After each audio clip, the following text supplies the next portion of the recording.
Ah! Fuel price 617 naira. Naira depreciating to 820 naira to $1. What is happening?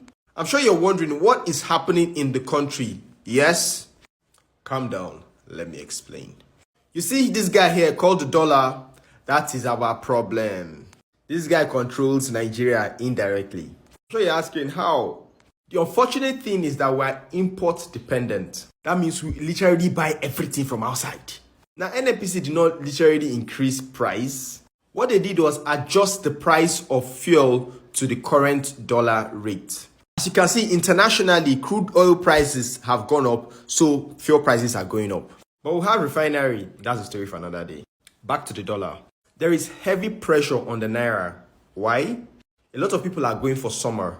A lot of schools are going to resume in September. They need to pay school fees.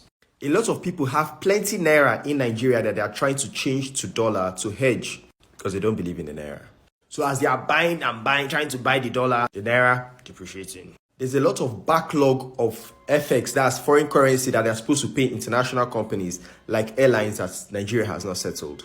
There are obligations like LCs that are opened in banks for them to purchase goods from abroad for you. Yes. All this because we buy everything from outside. Everything we buy. Even the fuel we're supposed to be producing and refining at home, we're buying from outside. Now, back to fuel. Petrol controls almost everything in Nigeria.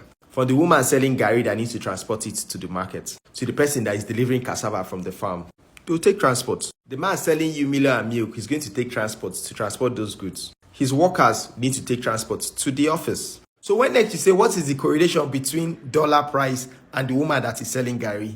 As the price of dollar is changing and every other thing is getting expensive, she only has garri to sell. She's going to buy clothes for her kids. She's going to go and buy other things from the supermarket. The price of those things are going to increase. So she needs to increase the price of her garri so that she can afford the other things. You see the ripple effect? The government needs to step in.